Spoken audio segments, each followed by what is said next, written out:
Olá, nobríssimos, boa noite. Estamos começando mais uma edição do Bate-Papo na Rede especial Feliz 2022. O Bate-Papo na Rede está em férias, devemos retornar lá para abril, mas nós escolhemos dois temas importantes para serem tratados no início do ano. O primeiro foi com o nutricionista Cláudio Cunha, que é para você recuperar sua saúde nutricional, perdida, com as festas do final de ano. E agora nós vamos conversar sobre saúde financeira com a economista Juliana Barbosa, ela que já está na área. Vamos já convidá-la a participar sem mais delongas, para que nós possamos iniciar a nossa live. São exatamente 20 horas. Você que vai chegando aí, mande sua pergunta. Minha querida Pétala, que nos assiste direto de Juazeiro ou Petrolina.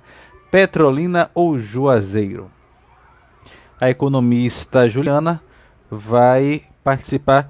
Julie, não está aparecendo aqui a possibilidade de convite para você. Agora sim. Pronto. E nós vamos conversar hoje sobre como reorganizar o orçamento agora. Boa noite, Juliana. Boa noite. Tudo bem? Tudo bem, querida. E com você? Graças a Deus, tudo bem. Você me ouve bem? Ouço perfeitamente bem. A imagem está ótima, o som está... Você está uma influencer de qualidade. Tô melhorando, tô melhorando. Tá muito bem, tá muito bem. Então, Júlia, se apresente aí para quem vai entrando na nossa live, para quem vai assistir gravada e que ainda não te conhece. Quem é Juliana Barbosa? Então vamos lá. Boa noite, gente. Quero agradecer primeiro o convite, a primeira live do ano que eu estou fazendo. Olha aí. Então, muito obrigada, Ney, por mais uma oportunidade aqui. E eu sou economista de formação. Já perdi até as contas aí de quanto tempo eu tenho de formada, mas tem um tempinho já. E eu sou educadora financeira e trabalho a educação financeira como missão de vida, para poder ajudar as pessoas a cuidarem bem do dinheiro, a ter uma vida financeira equilibrada para realizar sonhos. Então, eu tenho um canal no YouTube, para quem quiser conhecer, chama Cifrão Educação Financeira. Tem um podcast que está em várias plataformas de áudio, chama Dindim por Dindim, que eu também trago. O Dindim por Dindim, a gente também retomou ele agora no início do ano com entrevistas, então tá bem legal. Eu estou trazendo um convidado a cada semana para falar e debater de temas também bastante relevantes. Além disso, tem o meu site, Cifrão Educação Financeira, tem o meu Instagram, que vocês estão me vendo aqui, juliana.barbosa.cifrão. Vocês podem me encontrar, podem me acompanhar. E eu trabalho com palestras, cursos, mentorias, todas nessa área de finanças e educação financeira e economia. Que maravilha, viu? Que maravilha. Deixa eu mandar um abraço já aqui pro pessoal que está entrando. Diego Paranaguá. Pétala está dizendo que está falando de Juazeiro. É porque o pessoal de Juazeiro às vezes mora em Petrolina, né? Eu conheço a galera de Juazeiro que mora em Petrolina. Newton está na área. Carlos, consultor financeiro. Ó, Carlos na área. Conhece Carlos? Consultor financeiro. Sim. Olha a responsabilidade.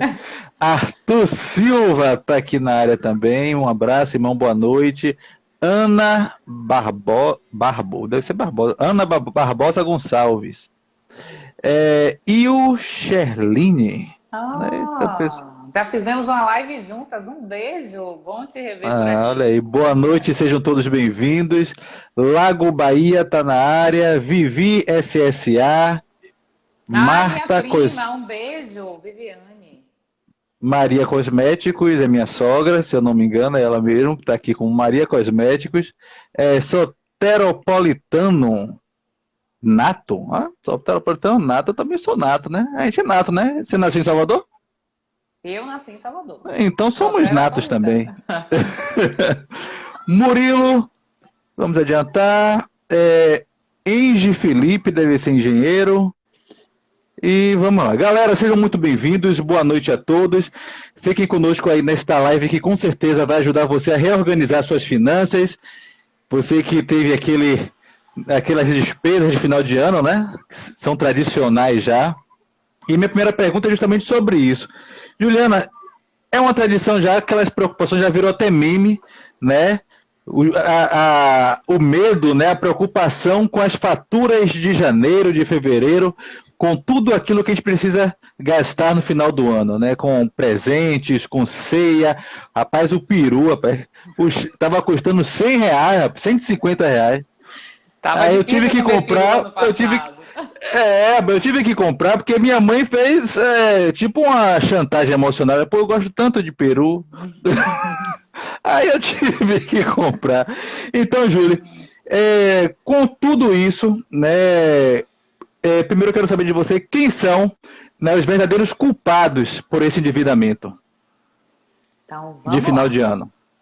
Gente, o que é que acontece? A gente vem vivendo alguns anos atípicos aí de pandemia, né? 2 anos completos. E o que é que eu percebi no ano passado? A gente estava ainda muito recluso, muito inseguro com as questões da pandemia, alguns muito isolados. E aí foi chegando o fim do ano, aquela notícia boa, parecendo que, né, esse vírus ia embora. E o que é que a gente fez? Ai, não, agora é a hora de eu presentear quem eu amo, agora é a hora de eu celebrar, de eu fazer a minha festa de Natal, a minha ceia.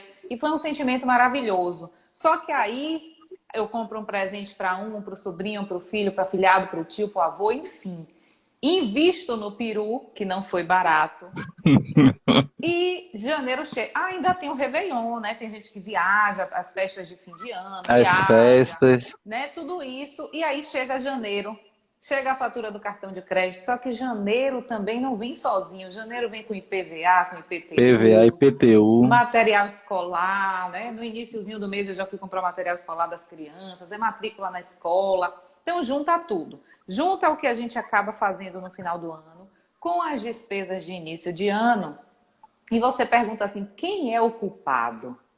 Né? Se eu, que domino as minhas finanças, que deveria ter o controle, eu estou comprando, culpado sou eu.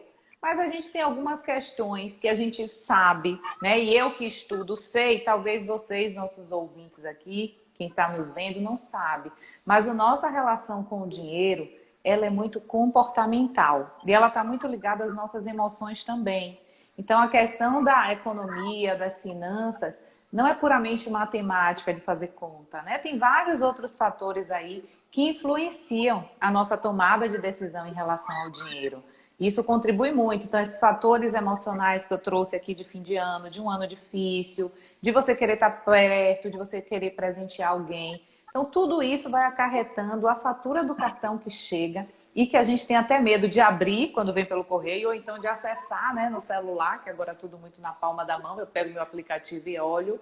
E aí eu tomo um susto, começo o ano de 2022 meio, o que é que eu vou fazer, para que lado eu vou, né? E assim, e o que a gente precisa fazer, e que é essa proposta que você, Ney, trouxe para a gente, é vamos lá. A gente já fez, fato consumado, vamos organizar a vida agora, né? Em 2022, vamos ver o que é que dá para a gente fazer, para a gente ter um ano aí equilibrado financeiramente, né? Mas respondendo a sua Maravilha. pergunta, o culpado realmente somos nós que administramos Somos os nós, né? nossos recursos, né? Não é o marketing das lojas que nos impulsionam a comprar, né?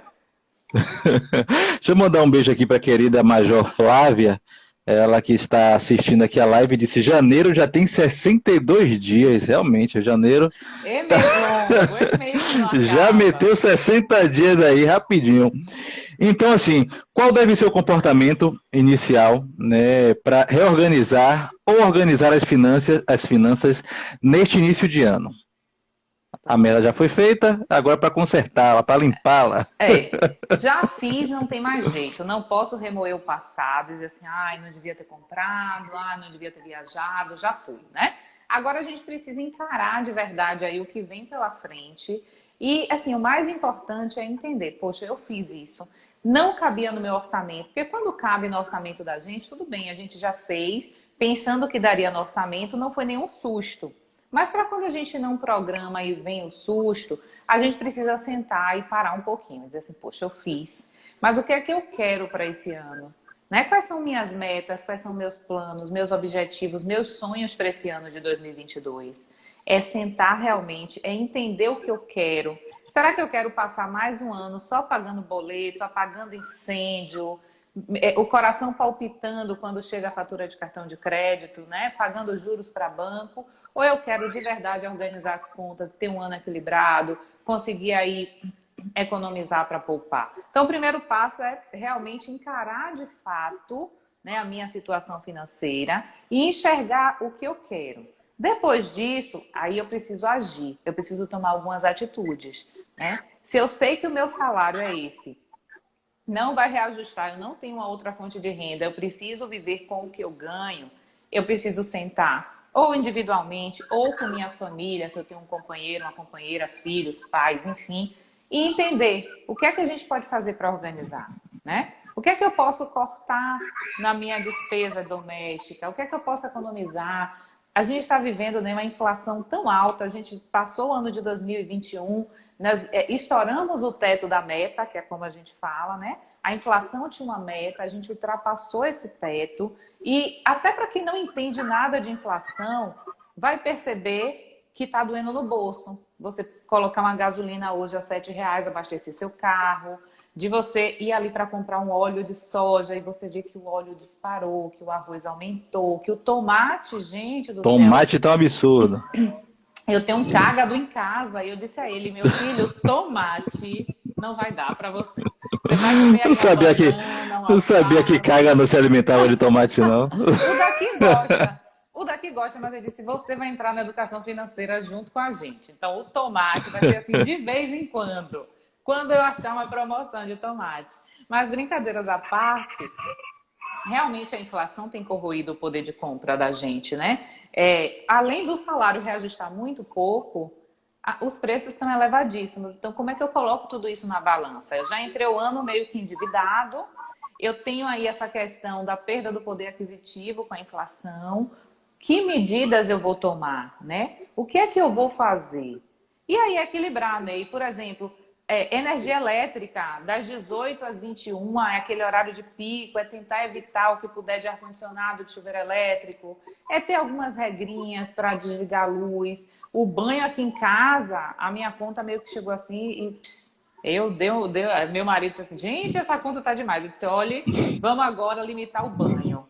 Então, o banho aqui é 5 minutos, fecha o chuveiro e para passar sabão. Então, assim, são atitudes que a gente precisa ter para entender que dinheiro não se ganha, a gente trabalha, conquista e que não é fácil. Então, a Juliana falou da energia, mas tem várias outras coisas que a gente pode também administrar dentro de casa, controlar o desperdício, né, de alimentação. Stand-by, né, os aparelhos no stand-by. Deixar os aparelhos no stand-by.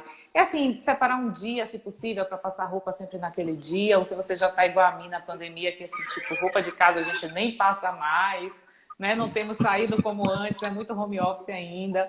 Né? Então, assim, tem várias oportunidades de economizar. É entender mesmo onde você consegue. Às vezes, né, não sei se acontece com você, mas a gente já, ou com os nossos ouvintes aqui, quem está nos vendo, a gente já está tão no automático que a gente entra no chuveiro e toma o banho daquele jeito e não fecha, e não se liga muito nas coisas. A gente chega, acende a luz e quando vê as luzes todas da casa estão acesas, ou a gente consome muito... E assim, a gente está tão numa vida corrida e na automática que a gente não percebe muitas coisas. Mas se a gente der um choquezinho de realidade, parar, a gente vai observar que a gente tem espaço para muitas economias dentro de casa, no nosso dia a dia. Inclusive, eu observei isso aqui agora, né? Que a luz da varanda está acesa, a produção não está na sala, mas a luz da sala está acesa. Não tem ninguém na cozinha, a não ser os espíritos. E a luz da cozinha está acesa. Tá vendo aí? Quem é que tá assim em casa também? Olha aí, pra ver se não tá tudo aceso. É mole, pô, um negócio desse. Então assim, coisas. Você falou, então, mais ou menos já responde a terceira pergunta que eu ia fazer. Deixa eu pedir ao pessoal aqui, gente. Mandem suas perguntas. A Rosa Maidia tá dando boa noite, minha querida. Newton, eu sou da Bahia, da zona rural. Seja bem-vindo, nobríssimo. Dolfo Silva, boa noite, nobre. Vamos ver aqui se tem alguma pergunta nessa lista. Não tem, pessoal, mande suas perguntas, tirem suas dúvidas, aproveite essa oportunidade com a nossa querida Juliana. Então, a terceira pergunta seria sobre minhas dívidas superam meu orçamento. Como resolver? Mais ou menos você já respondeu com essa pergunta que eu fiz na segunda opção. Mas eu queria complementar o seguinte, Muitas vezes, quando as pessoas ultrapassam, né, os gastos, o limite do orçamento e não tem de onde tirar, muitas vezes não conseguem observar de onde tirar, recorrem para empréstimos e outros meios. Quais são os riscos dessa opção? Então, vamos lá, Ney. Cartão de crédito e tal. Tem pessoas que já faz disso uma rotina mensal, né? Então, assim, a conta não fechou, não deu para pagar, eu vou sortear aquele boleto que eu vou deixar de pagar esse mês. Talvez eu não pague a luz e no mês que vem eu pago e fica nessa jogada. Ou talvez eu vá viver do meu cheque especial, meu salário entrar na conta, eu uso o cheque especial. No mês seguinte, o salário cobra um cheque especial, eu volto a usar o cheque especial. Ou então eu vou para um consignado. Ah, a taxa do consignado é mais barata, eu pego um. Daqui a pouco eu estou pegando um outro consignado para cobrir aquele, e aquele mais um e mais outro, e vira uma bola de neve. Eu falo para vocês com segurança de causa, porque eu já trabalhei no banco muitos anos, então foram quase 14 anos bancária, né? Gerente de agência, e eu via isso de perto, pessoas que não conseguiam fechar a conta no final do mês, viviam no cheque especial, cartão de crédito, aí usava o cartão, estourava, pagava o mínimo, parcelava o cartão e virava uma bola de neve. Então, qual é o problema aqui? Tem uma frase que eu gosto de usar e que eu acho extremamente verdadeira, que é o seguinte: não é quanto eu ganho, é como eu gasto. Você pode ganhar um salário mínimo, você pode ganhar 10 salários mínimos. Tudo vai depender do seu comportamento. Como é que você se comporta, como é que você consome, como é que você gasta esse dinheiro, né? Então, se eu não sei administrar quando eu ganho R$ 1.000, eu não vou saber administrar quando eu ganhar 10 mil. O importante é a gente saber de fato quanto eu ganho, quanto eu gasto, como eu estou gastando esse meu dinheiro, para não entrar numa cilada do crédito. Juliana, você está dizendo que é ruim usar o crédito, que é ruim usar o cartão? Não estou dizendo isso. Né? Por exemplo, você quer comprar sua casa, não tem condições de comprar uma casa à vista, você vai juntar o dinheiro, vai dar entrada e vai financiar. Você está usando uma linha de crédito do banco. Você tem um cartão de crédito que você faz suas compras, coloca no cartão de crédito. Tem cartão que você ganha até 45 dias para pagar, tem programa de milhagem, tem vários benefícios. É uma ferramenta legal, mas a gente precisa saber usar. Né? Usar com sabedoria, usar com equilíbrio, para não entrar nessa bola de neve, porque né, tem vários problemas quando isso acontece. Tem o problema que você se endivida de verdade, mas depois viram outros problemas, né? Não sei se tem psicólogo assistindo a gente aqui, acho que o Celine é Tem. psicóloga, tem psicólogo Gleice aí. Jane, minha esposa, é psicóloga também. Ah, então aí, tá assistindo a gente? Mandou aqui uma mensagem desaforada, disse que quando ela desliga, eu digo que ela tem espírito de velho. Mas você já viu, rapaz? Espírito de velho, então, aqui é mão de vaca, né? Ai, Ou então é sócio da vaquinha, Coelba. Sócio mão da de Coelba. vaca. Mas é isso. Então, assim, os psicólogos que estão aqui nos vendo vai concordar comigo e pode até acrescentar aí. Quando a gente está endividado, a gente tem outros problemas que não só os financeiros, né? Vai afetar o nosso sono, vai afetar a nossa autoestima de toda hora receber uma ligação. Ou então dizer assim, as amigas ligam para sair, os amigos, vamos ali no happy hour, você não tem limite no cartão, você está negativado, você não tem R$ 1 no bolso. E aí começa a baixar a autoestima, gera ansiedade, gera depressão, gera vários problemas, né? E tudo isso começou quando eu me desorganizei financeiramente e entrei no endividamento. Então, o alerta que eu trago é esse, né? Tem que estar muito, muito atento quando for contrair uma linha de crédito. Maravilha. Juliana, o que é e o que não é educação financeira? Aí, ó, repete aí para mim o nome da sua esposa. Gleice Jane. Gleice Jane. Educação financeira não é espírito de velho. Não é. Não é a gente dizer assim, apague a luz e ser mão de vaca, ser pão duro. Não é nada disso a educação financeira. Mas assim, vem essa pessoa aí. Ela é muito. Já tem gente que me diz assim, ai meu Deus, ela é muito financeira. Ela é muito Ela é muito financeira, é ótimo. Mas assim, não é isso, gente. A educação financeira não é você cortar o cafezinho. A educação financeira não é você ser pão duro, mão de vaca. Muito pelo contrário, a educação financeira vai te dar liberdade para fazer tantas coisas.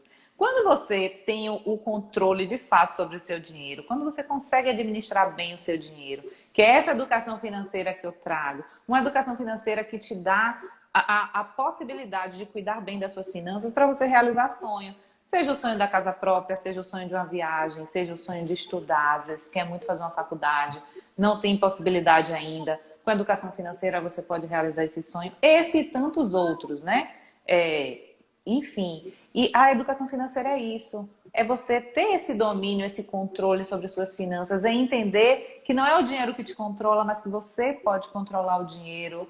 É essa educação financeira e não é ser mesquinho, não é ser pão duro, não tem nada a ver com isso. Maravilha. Quando eu postei a live, né, na lista de transmissão lá do Zap, aí teve alguém que falou assim: rapaz, com esse aumento de 4% que o governo está dando para o funcionalismo público, é difícil ter educação financeira.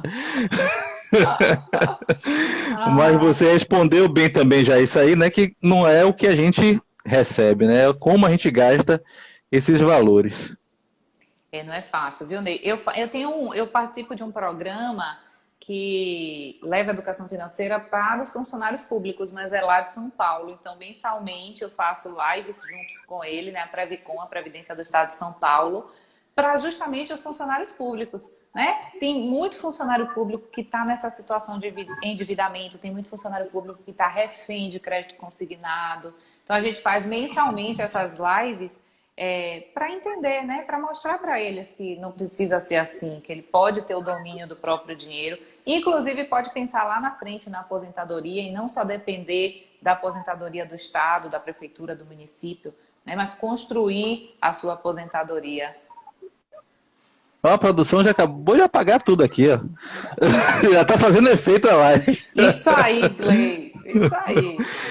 Teve um capitão capitão não, já é major, que também comentou o seguinte: principalmente nessa época de caristia, essa live é muito importante. Disse aqui um grande abraço aí para o nosso querido Major Barros. Você falou aí sobre essa questão da previdência, né, dos funcionários públicos. Não estava no meu script aqui, mas como é que o que é que você orienta, né, para não ficar dependente apenas dessa previdência dada pelo Estado? Dada não, né, fornecida ou Na verdade, é um direito, né? possibilitada. Vocês Um contribuem, direito, né? Vocês contribuem exato. mensalmente para ter essa previdência. Mas o que é que acontece? Tem alguns fatores importantíssimos quando a gente fala de previdência. Porque pense você hoje, né? Você está na ativa, está trabalhando, recebe seu salário. Você tem o seu padrão de vida. Mas imagine o Ednei daqui 40 anos. Né? Não sei sua idade hoje, mas eu acho que com 40 anos talvez você já esteja aposentado. Né? Então imagine você, mais Eu com 40 anos. 40 anos, Não vai estar aposentado como é, ainda, não? rapaz? Eu tenho 42 anos. Então tudo bem. Vamos diminuir um pouquinho, então tudo bem. Daqui uns 30 anos, 20 e poucos anos, 30 anos. Não, eu devo estar aposentado no máximo com 15 anos. Com mais 15 anos. Com mais 15 anos. Então vamos dizer assim, o Ednei daqui 20 anos, hoje você está com 43, 63. Vai estar muito ativo, cuidando da saúde, muito bem. Mas imagine um idoso hoje, com a nossa realidade. Um idoso que toma muita medicação, né, que já tem um custo alto com remédio, que precisa, às vezes, de uma moradia adaptada, né, porque tem alguns problemas de locomoção, ou talvez precise de um acompanhante, de um cuidador. Tem todo esse cenário. Você acha que com a renda de hoje, você não consegue manter o seu padrão de vida lá quando você chegar? Inclusive, quando você se aposenta, o seu salário não é o mesmo, né? Seu salário vai reduzir. Principalmente quem é CLT. Vai ficar ali no máximo no teto do INSS. Então a gente tem que começar a pensar hoje, enquanto eu estou trabalhando, enquanto eu tenho força de trabalho, o que é que eu posso fazer para construir a minha aposentadoria e não depender só do INSS ou somente, né, da Previdência para quem é funcionário público. Então a gente precisa refletir isso. E teve uma pesquisa que eu vi que me chamou muita atenção e eu gravei muito bem, eu sempre levo essa pesquisa, que mais de 90% dos jovens, né, com força de trabalho não poupam pensando na aposentadoria. Essa pesquisa foi feita pela Allianz, né, a seguradora Allianz, ano passado, e me chocou muito, porque imagine uma pessoa jovem, 90% não pensam na aposentadoria enquanto tem força para trabalhar. Se eu não penso hoje que eu tenho força para trabalhar, imagine lá quando eu me aposentar, não tenho mais o que fazer, não vou ter mais como gerar renda, né?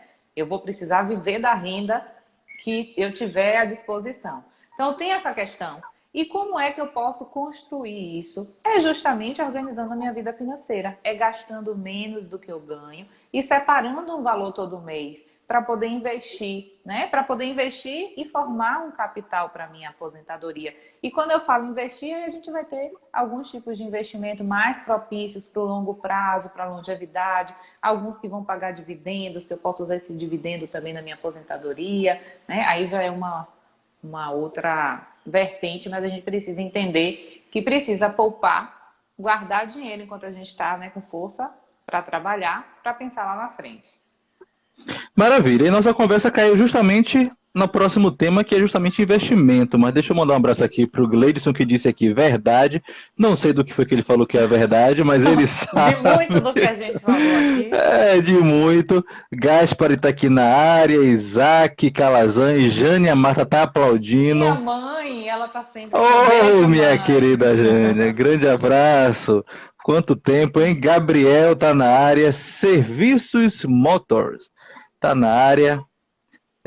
Gleidson sorriu. Graça Semista. Graça Semista. Raquel Dutra e uma galera aqui. Tem Ritinha Carla que tá Ritinha, um aplaudindo. beijo. Ritinha foi minha colega de banco. Um beijo, Ritinha. Bom E, te ver aqui. e tá mandando um beijo também. Pronto. Investimento, né? E aí você também pode falar qual é o mais seguro, né? O mais fácil para quem não tem muito tato com esse mundo, né, dos investimentos, os mitos, né, os principais mitos sobre investimento. Então, vamos lá. Vamos começar pelos mitos? O Vamos. principal mito é que precisa ter muito dinheiro para começar a investir. Aí quando eu falo assim, você já investe, vamos investir. Não tenho dinheiro, não me sobra nada. E aí eu falo assim, sabe aquela pizza que você não precisa cortar, mas se talvez você diminuir uma ida na pizzaria no mês, não for 4, for 3, você pega R$ 50 de uma pizza e começa a investir. Tem investimento que você pode começar com R$ 1. Tem CDB aí em algumas plataformas que com R$ 1 você pode começar a investir. O Tesouro Direto, a partir de R$ 30 você pode começar a investir. Então, não tem essa desculpa de que eu preciso ter muito dinheiro para começar. Quebramos o primeiro mito. Segundo, eu preciso entender a fundo sobre investimento. Também é um outro mito. Claro que eu preciso saber, pelo menos as principais características de onde eu vou colocar meu dinheiro, né? Não acreditar em tudo que eu vejo também pela internet, que tem muita gente, infelizmente, aí que é charlatão, né? Quer vender a riqueza, a prosperidade, quando a gente vai ver uma pirâmide, enfim, não é nada que vale a pena. Então, conhecer um pouco é muito importante também para começar a investir. E aí você me falou qual é o melhor investimento, se é seguro, se não é seguro. Aí eu, como educadora financeira, preciso voltar um pouquinho para dizer que o melhor investimento é aquele investimento para a minha realidade, para a minha fase de vida. Então, hoje eu estou numa fase que eu já tenho minha casa própria, né? Eu tenho meus filhos. Então, hoje, o meu investimento tem algumas direções. Então, eu invisto pensando na minha aposentadoria, eu invisto para a minha reserva financeira, né? E aí eu invisto também para os meus sonhos. Tenho os meus filhos que têm as previdências deles. Mas, assim, para quem está começando a investir, o importante é entender qual é a minha real situação hoje. Então, se hoje eu tenho R$ 0 guardado, eu preciso começar a investir para ter uma reserva. Uma reserva para qualquer eventualidade, né? Do chuveiro que queima, da geladeira que pifa, do piso que explode em casa, de algum familiar ou até a gente mesmo que passou mal, precisa de uma medicação, enfim, qualquer eventualidade. Então, é enxergar primeiro a sua fase de vida. Então, se a minha fase de vida hoje é R$ 0, eu preciso pensar em ter uma reserva financeira, que muitos falam reserva de emergência, eu chamo de reserva financeira para emergências ou para oportunidades. E aí sim, pensando que eu preciso investir para minha reserva, eu vou buscar alguns investimentos, que são investimentos seguros, porque se eu quero para uma reserva para qualquer emergência, esse dinheiro tem que ser um dinheiro numa aplicação conservadora, que eu possa resgatar a qualquer momento. Então, não adianta eu colocar no investimento para retirar lá no longo prazo, se amanhã eu posso precisar dele. Então, eu tenho que pensar tudo isso. E aí, Juliana, na prática, onde é que eu posso colocar o dinheiro da minha reserva financeira? Eu posso colocar num CDB de um banco, ou de uma corretora, ou de um banco digital. Eu posso colocar no Tesouro Selic, eu posso colocar inclusive na poupança. Né? Tem gente que condena a poupança é horrível, a poupança não é investimento. Né? De fato, poupança não é investimento. Se a gente for colocar na balança a poupança, quando a gente tira a inflação, a poupança não dá lucro real, a poupança dá prejuízo, né? Mas, enfim, para quem quer começar e às vezes não tem segurança, não confia muito em outros ativos financeiros, por que não começar pela poupança? Para criar o hábito. Porque, Ney, tudo na nossa vida é hábito. E eu Meu hábito. preciso criar esse hábito para investir. Né? Nem que seja todo mês R$ 50 na conta poupança, até daqueles R$ 50 eu ter um montante maior e ter confiança para investir, né, em outro ativo financeiro. Então, primeiro de tudo é entender sua fase de vida e saber para que você quer guardar aquele dinheiro, né? Carimbar mesmo, colocar nome. Esse dinheiro que eu estou guardando todo mês é para minha reserva. Esse dinheiro que eu estou guardando todo mês é para os meus estudos, é para minha viagem, né? Eu sou de Salvador, mas pode ter gente assistindo a gente lá em São Paulo, não sei, no Rio, Sim, sim. e dizer assim: meu sonho é ir para Salvador, conhecer essa terra linda. Então, guardo o dinheiro para vir conhecer Salvador. Exato. Agora, você falou sobre essa questão de guardar essa reserva financeira. Tem alguns bancos hoje, né, que oferecem um rendimento diário, né? O Nubank tem a carteira digital PicPay, etc. Existe diferença, ou vantagem ou desvantagem de você guardar esse dinheiro nessa carteira, nesse banco digital, ou você colocar no CDB, ou no Tesouro Selic e tal? Então, tem bancos digitais, como você falou aí, o Nubank tem. Tem alguns outros bancos que a gente chama de conta remunerada. É um valor, é uma conta corrente, só que ela remunera mensalmente. Né? Então, na verdade, ela remunera diariamente e chegar no final do mês você tem a rentabilidade. Ela é muito parecida com o CDB, só que quando você coloca no CDB, você tem alguns tipos de CDBs e alguns tipos de prazo para resgate, percentual de rentabilidade. Então, por exemplo, hoje a gente está com a taxa Selic a 9,25, então a gente está com o CDB rendendo mais. Né? A gente tem falado muito aí que a renda fixa ela está voltando, porque pense que ano passado a gente tinha uma Selic a 2%, até ali junho, julho, agosto, e depois ela foi crescendo, crescendo, a gente já chegou a 9. Então, Nota 9. é uma retomada dos investimentos em renda fixa, com uma rentabilidade mais atrativa. Então, se eu posso buscar por um CDB hoje, numa corretora, que me pague, que me remunere 150% do DI, eu vou ter uma rentabilidade melhor do que se eu deixar na conta remunerada, que às vezes paga 90% do DI, no máximo 100% do DI. Mas é uma opção super válida para quem está começando, para quem quer juntar ali aquele dinheiro, para quem quer guardar. É melhor do que deixar parado, né? Dentro de casa, embaixo do colchão. Mas você pode, assim, com o mesmo grau de risco. Quando eu falo de risco, a conta remunerada, um CDB, tem um risco muito próximo, eles têm um fundo garantidor de crédito, então você pode buscar por uma opção que vai te render mais, te pagar uma remuneração melhor. Ok. Em termos de segurança, essas contas,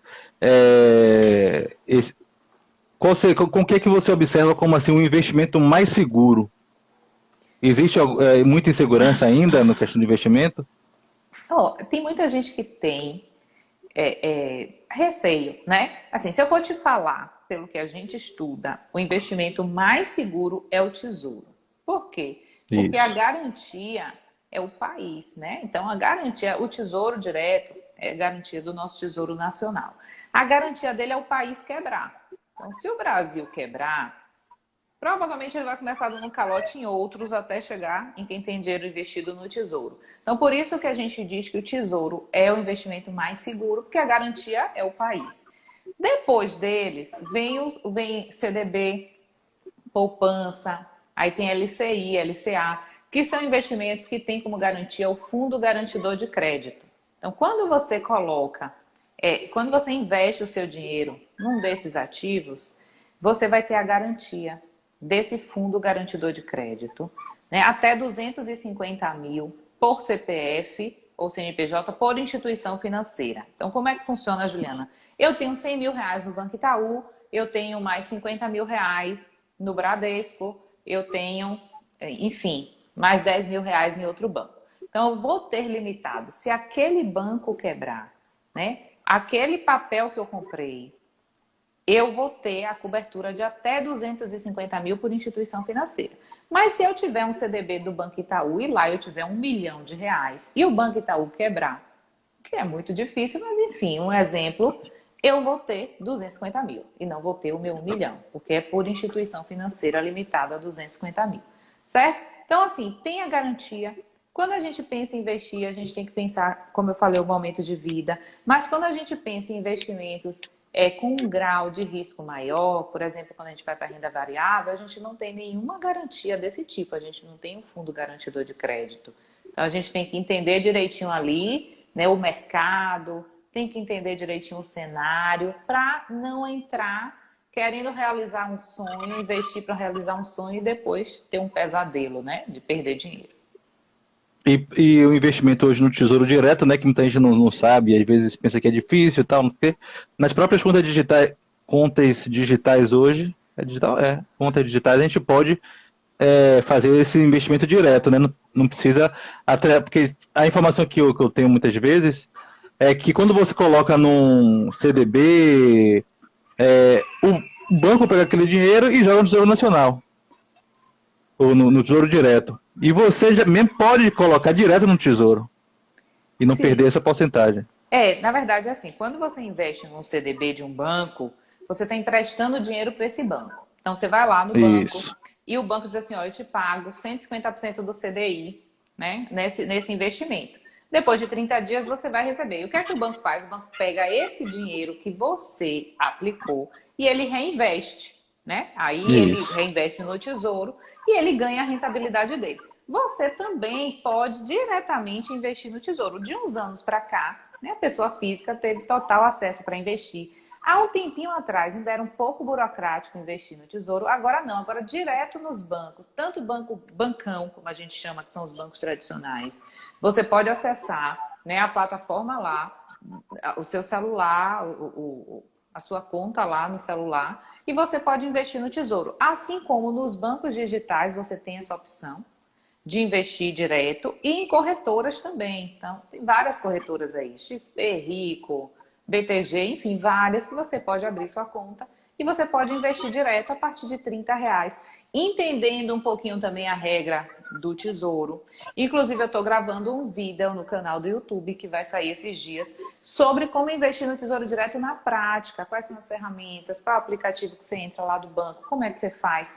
Porque tem o Tesouro Selic, que é o mais conhecido e que é o mais recomendado para a formação da reserva. Mas a gente também tem outros tipos de tesouro, né? Tesouro atrelado à inflação, tesouro que você vai investir para o longo prazo e não para o curto prazo, para a reserva. Então, tem que entender um pouquinho para poder colocar o dinheiro no tesouro, mas não tem mistério e pelo banco mesmo consegue fazer. Previdência privada ou investimento nessas possibilidades dos bancos? CDB, Tesouro e tal. Cada investimento tem a sua particularidade, tem a sua finalidade, né? Eu gosto de previdência privada, eu tenho a minha, tenho a dos meus filhos desde que nasceram. Mas você precisa entender também a questão da tributação na previdência. A previdência você vai ter uma VGBL, uma PGBL. Tem gente que vai, não tem nada, não entende muito, vai lá até no banco mesmo, às vezes, senta na mesa lá do atendente, do gerente e investe errado por falta de conhecimento, porque não foi orientado da forma correta. Então, tem previdência que é a PGBL, que você pode usar para bater na sua declaração de imposto de renda. Já tem um outro tipo que é a VGBL, porque a tributação é diferente. Então, tem umas regrinhas que é necessário conhecer para você não colocar o dinheiro lá e na hora de resgatar tomar aquele susto, né? Mas a tributação é alta. Mas eu acho que vale a pena, eu gosto da previdência. Acho que é um produto bom para você pensar na sua aposentadoria, fazer de fato, contratar uma previdência, investir mensalmente, pensando em formar um capital para a sua aposentadoria, assim como você pode diversificar. No mundo dos investimentos, o mais importante é diversificar e não deixar todos os ovos, né? Como a gente diz, né? Não deixar todos os ovos no mesmo cesto. Tem o CDB pode ser para uma formação da reserva, pode ser para um sonho de curto prazo, né? E aí você pode pensar depois em algum investimento de renda variável, você pode pensar num fundo imobiliário, mas tudo isso vai depender do seu grau de aceitação a risco, né? Se você é conservador, você não vai para uma renda variável, ou até vai, mas num percentual menor da sua carteira. Você já mais ou menos respondeu também essa pergunta agora, mas como ela estava lá na sua página, eu vou fazê-la, porque ela tem um complemento também. Onde investir em 2022 e por que cautela é a palavra do momento? Pronto, ó. Primeiro eu vou convidar vocês que estão aqui com a gente para assistir o episódio que eu liberei segunda-feira no podcast, que é justamente onde investir em 2022, e convidei Marcelo Ferreira, que é economista, educador financeiro também, professor aqui de faculdade, aqui em Salvador. E ele bateu um papo bem legal, a gente falou sobre vários tipos de investimento, inclusive sobre renda variável também. Quais são as oportunidades para a gente investir agora nesse ano? Falamos de renda fixa, né, com a Selic em alta. Então, acessa lá, assiste, né? Depois dá um feedback se gostou. E por que a palavra do momento é cautela? Porque, né, a gente está vivendo um cenário muito desafiador. Primeiro porque a gente está com uma taxa de juros alta, a gente está vendo a Selic aumentar e ela tem projeções de chegar a 11,75 até o final do ano, né? A gente chama de 2 dígitos. A gente tem uma inflação que está alta também, que excedeu o teto da meta, fechou acima de 10% em 2021. E, assim, a meta para esse ano é 5%, mas a gente não sabe se vai conseguir chegar lá. Além disso, a gente tem ainda os desafios da Covid, porque quando tudo parecia acalmar, a gente está com a variante nova agora, super, né, transmissiva, contagiando muita gente. E a sensação que eu tenho é que cada dia ela está mais perto, cada hora ela está numa pessoa mais próxima da gente, com certeza. né? Graças a Deus, ninguém ficando grave, mas, né, a maioria vacinada. Mas, enfim, tem os desafios da Covid e a gente está no ano eleitoral. Então, a gente está no ano de eleição para presidente, e aí tem muitas incertezas no ano de eleição. Então, por isso que a palavra do momento é cautela, né? Se você não entende muito dessa questão de investimento, é preciso ter uma cautela, conhecer, talvez você comece lá pelos mais conservadores, pelo investimento que te traga mais segurança, que você se sinta mais confortável, até você entendendo um pouquinho mais o cenário, o mercado, e ir começando a diversificar. Mas a cautela é nesse sentido, Ney.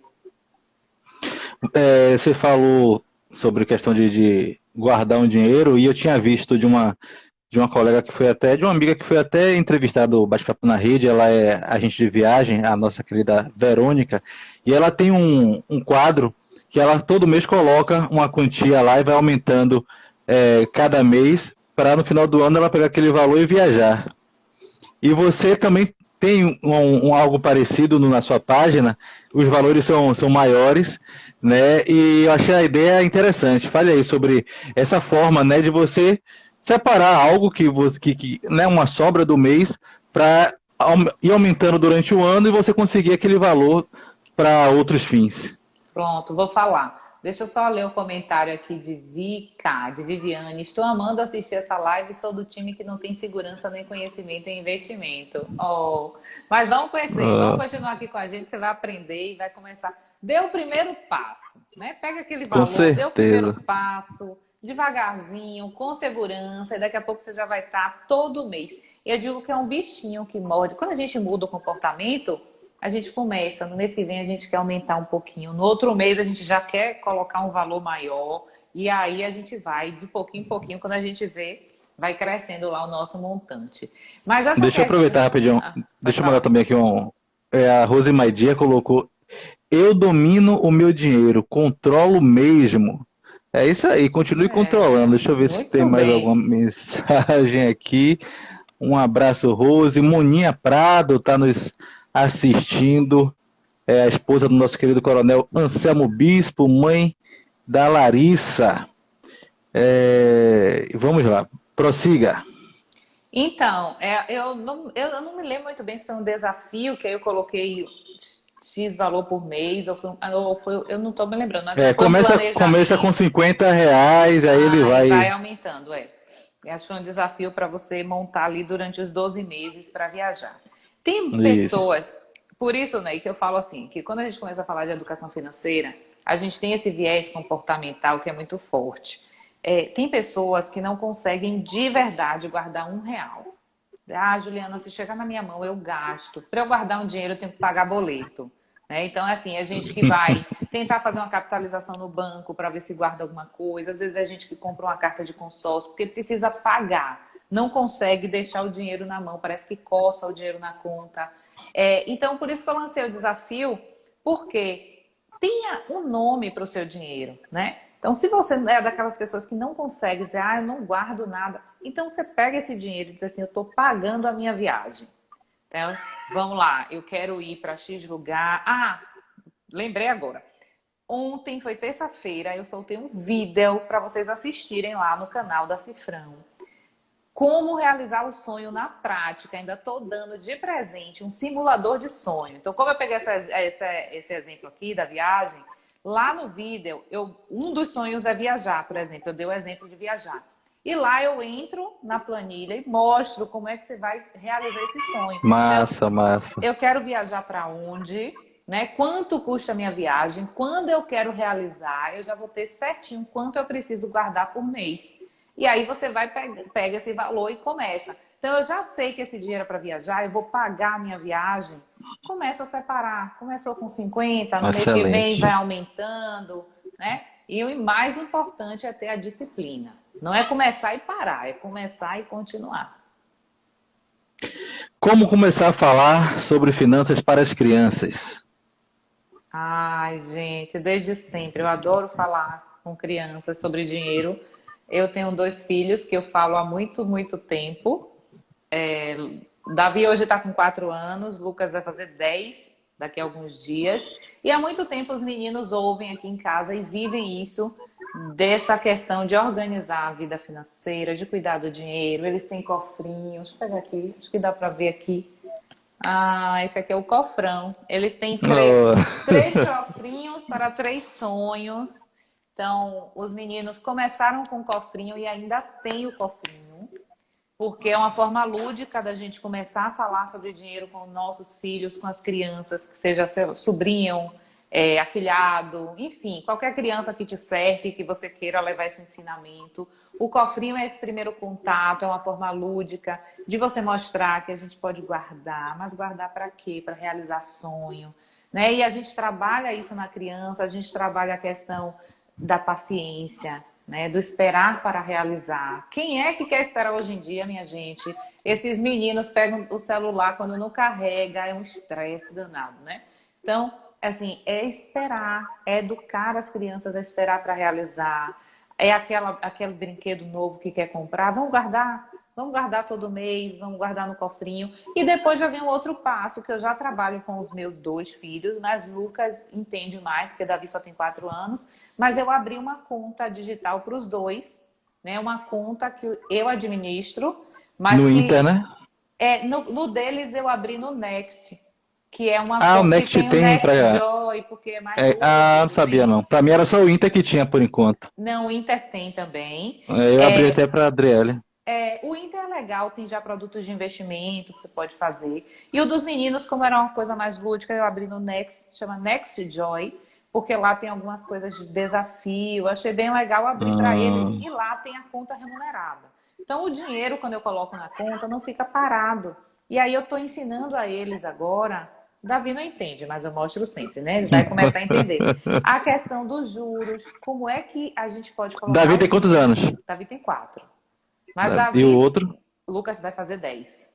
Mas Davi, desde cedo, tem o cofrinho dele. E ele guarda o dinheiro dele lá, ele pega, mas Davi é mais gastador. Se eu deixar, ele quer pegar e ir pro shopping comprar brinquedo. Lucas não. Lucas é aquele seguro, não sabe? E são meninos, né? Normalmente gastadeiras são mais as meninas, né? Não. Eu sou pai de menina, rapaz, eu sei disso. Pois é, são 2 meninos, então pense que, tipo assim, não quer nada de. Menina já gosta, né, de uma roupa de maquiagem, de uma bolsa. Menino não. Cabelo. Menino é aquele chinelo havaiano. Se for igual aos meus, então, chinelo havaiano, uma bermuda, uma camisa e tá tudo bem. Raspa o Mas cabelo já foi. já foi. Mas Lucas é mais seguro e assim, ano passado, acho que foi final de 2020, ele tinha um sonho, ele comprou um computador, ele juntou o dinheiro, agora ele está juntando o dinheiro dele porque ele quer comprar um tal de um Nintendo Switch, acho que é assim que fala. Mãe, é meu sonho. Eu disse, vamos lá, filho, tá perto, você vai conseguir. Então, eu abri a conta no banco, estou tirando aos poucos o cofrinho dele, o dinheiro do cofrinho, passando para a conta, para ele perceber que o dinheiro vai rentabilizando. Né? Então, eu já estou ensinando para ele a questão do investimento, dos juros compostos, tudo isso de uma forma também mais lúdica, né? Que é um menino de 9 para 10 anos. E Davi está no cofrinho, mas também está no banco, daqui a pouco ele já está nessa fase. Então, Legal. eu tenho certeza que é de cedo que se aprende. Se a gente quer ter filhos educados financeiramente, a gente pode começar a falar com eles desde cedo, desde 1 ano. O Davi tinha 1 ano e pouco, eu já falava de forma lúdica, claro. E o mais importante, a gente precisa ser exemplo para os nossos filhos. Não adianta só eu dizer como fazer se na prática, no dia a dia, ele não me vê fazendo, né?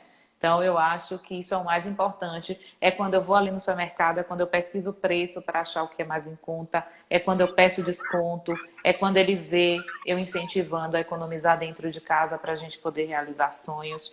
É quando a gente faz conta, tipo, mãe, um picolé na praia custa 3, a gente vai ali comprar de R$ 1. Né? Então, tudo isso é uma forma de você ensinar seu filho a cuidar bem do dinheiro, a ter uma relação saudável com o dinheiro. Gleice está dizendo aqui, e a criança aprende o quanto custa as coisas, risos, principalmente quando eles têm que comprar com o dinheiro deles. Com certeza. Porque aqui Lucas fala assim, mãe, queria comer uma pizza hoje. Eu digo, você vai pagar? Se você pagar, eu vou com você. Me convide. Aí ele, não vou pagar. Eu digo, então hoje não é dia de pizza. É dia de pizza no final de semana. Se puder, a gente vai comer a pizza. Então eles já começam a perceber. Eles querem tudo, mas quando é com o dinheiro deles, aí eles Travou? pensam 2 vezes.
Vamos? Bom, será que fui eu que travei? Eu acho que não, a internet daqui caiu, apareceu uma exclamação. Eu fiquei aqui sem saber se era eu, se era você. É, Mas acho que a aí gente eu voltou. coloquei aqui com dados. Mas deu para entender tudo. Júlio, a gente já está na reta final, são 20h52.